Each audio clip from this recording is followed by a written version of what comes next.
I'm pretty good at. 2 years ago, when the Arab Spring broke out, I warned you that the 26-year-old rebel from Tunisia who lit himself on fire was the guy I thought who was the guy I had been looking for a few years, because I had been looking for a repeat of the Archduke Ferdinand that would kick off global conflict. Watch. I said at some point there is going to be an Archduke Ferdinand moment. And it will be something that the world dismisses, and most likely you will dismiss at first. And then it will snowball. I believe Tunisia is the Archduke Ferdinand moment. I could be wrong. There has been something that I have told you for a while now that is coming, and this is one of them. And after I told you this, the revolutionary storm cascaded across the Middle East, and I believe historians will look back and identify the assassination of the Archduke Ferdinand in the summer of 1914, as they do as the breakout of the First World War. And this guy who set himself on fire as the beginning of a global conflict. And events like these are watershed moments in history. But I will tell you that I've been telling you about another event in history for a while now. And I said, watch for this. And I actually told you that I felt it made me feel good, because I didn't think we were close to it.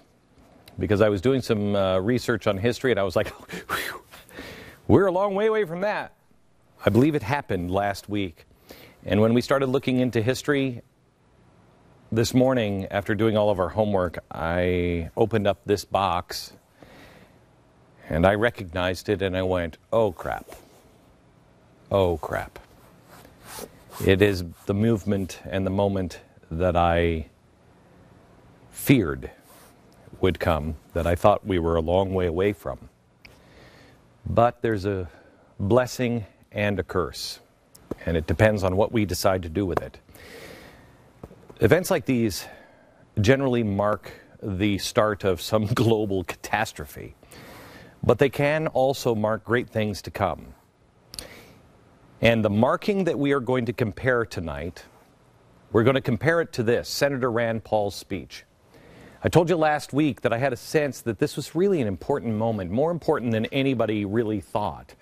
I believe historians will look back in 100 years and say, this speech ignited a global freedom movement. Now, that movement has been going for a while, so why is this so special? History will tell us. I went last week on Thursday, and I tried to find that repeat of history. What is this? David Barton knew immediately. He said, oh, I know what it is. It's striking, and quite frankly, a little frightening. Because if you are a long-time viewer, I did say, watch for this moment. It will mean trouble. Now, it didn't come to us exactly the same way. But I'm going to let you decide that, because there is a striking difference. So do we use it as a marker to predict the same outcome, or half the outcome, or is it the same?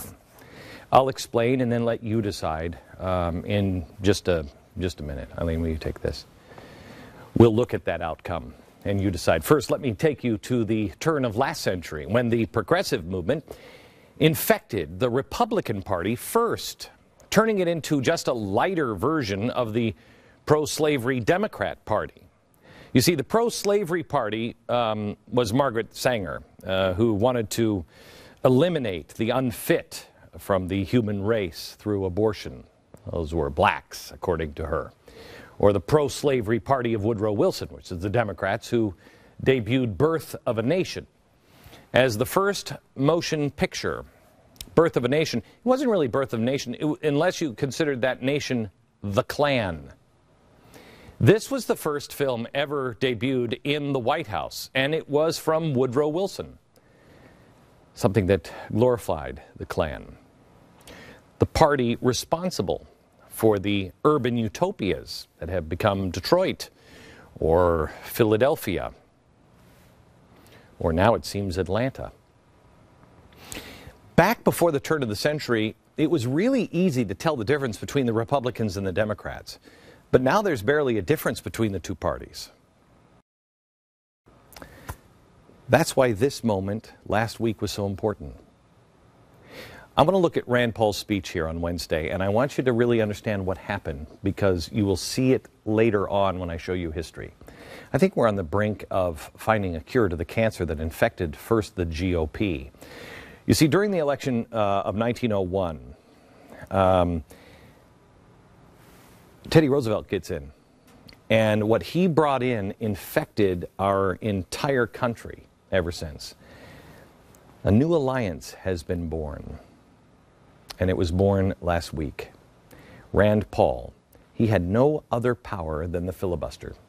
And even that really didn't mean anything, because it can only do one thing: wake the American people up by grabbing them by the collar and showing them that their constitutional rights are being violated. And so at 11:47 Wednesday morning last week, that's exactly what he did. He grabbed the American people by the collar, and he began an epic 13-hour filibuster against the president, who declared his right as executioner-in-chief to kill American citizens on our soil without any due process of law. Now, let me rephrase that. He didn't declare it.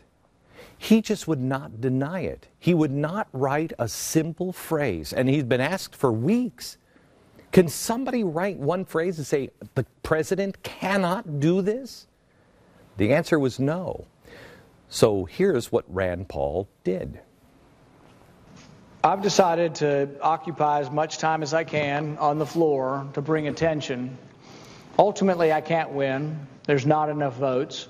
There would be if truly there was an uprising of bipartisan support who would come to the floor and say, you know what, it's not really about John Brennan, it's about a constitutional principle, and we're willing to delay this until the president can explicitly answer that non-combatants in America won't be killed with drone strikes. This is really quite simple. That's all you had to do. Remember, our president is not only a Harvard and Columbia educated man, but he's also a self-described scholar of the Constitution. And the Bill of Rights is really pretty easy. There it is, one page. It's not a complex document.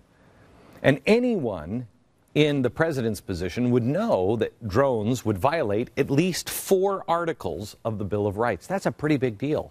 I mean, it's one page. You're violating almost 50% of it. But for some reason, he wouldn't answer the question. Now, some might say, well, it's not even worthy because he's not going to... No. This is a serious question.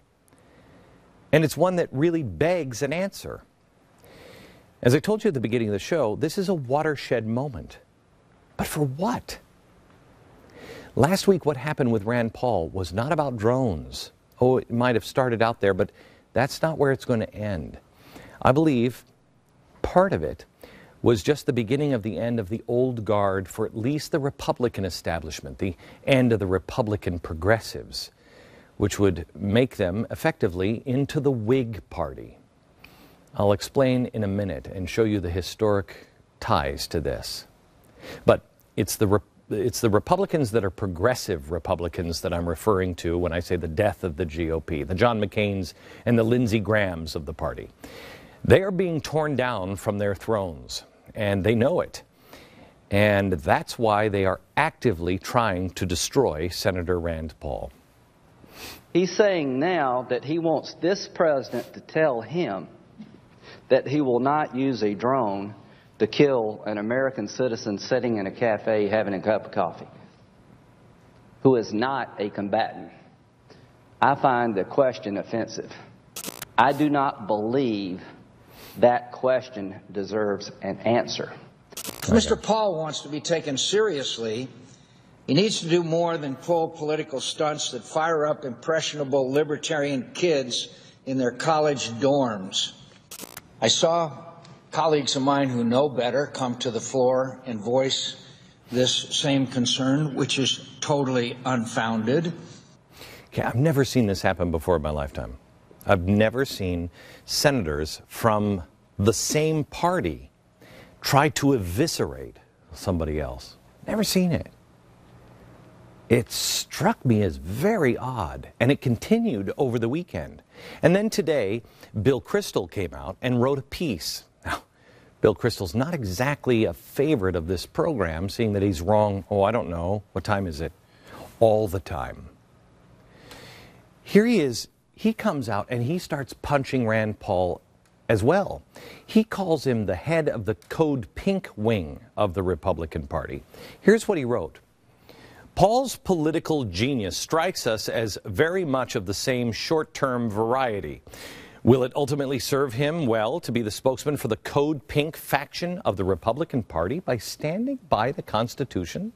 How much power is there in a political stance that requires waxing semi-hysterically about the imminent threat of an Obama-ordered drone strikes against Americans sitting in cafes? Well, the only thing you have to add to this to make this accurate is, put on American soil, because Obama has already ordered drone strikes against Americans sitting in cafes, just not on our soil. And was he hysterical, semi-hysterical? Luckily for us, and if you watch this program, you know, if Bill Kristol supports something, then you've got to run for your life away from it. He's wrong about everything. But he's a progressive Republican, old guard. That's why. Rand Paul was anything but extreme and hysterical. He didn't make any personal remarks or take any blows like that to anybody. He talked about the Constitution an awful lot. And if that's what makes you a radical in today's America, then we truly have forgotten who we are and where we're headed. Our future, however, does not belong to the people in Washington, especially the old guard.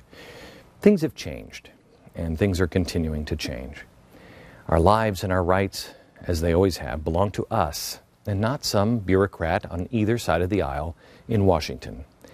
Each of us has the right to protect ourselves and our families. We have a right to be secure in our home, our persons, our belongings. We have a right and a responsibility to guard and protect our own property and our future. But there are those progressives that don't believe that. And notice how they're limiting your access to protection. This is what's striking once people put this together. At the same time that the world is becoming a more unstable and a more dangerous place, at the same time that almost any economist worth his salt who is honest at all, anybody who disagrees with Paul Krugman, they will tell you that we're expecting a large bump in the road here economically. We're expecting food shortages. You already have cities, Detroit, you have it in California, you have it in New Jersey, where they can't pay their police officers. And at the same time that that's happening, they're limiting your right to protect yourself. Is that happenstance? You can't have a gun that fires more than 10 rounds at a time. They're limiting you, but they're at the same time won't answer a question about a new drone. I mean, this is not something unreasonable. Drones up above our cities targeting our citizens, that's a new thing. It's becoming far too clear for far too many people. None of this is accidental. And so what we're seeing now are two coalitions take hold. The first one is big government progressives and plus, that's Democrats and Republicans, that will protect their institutionalized power and those who want even more. And then the smaller government people.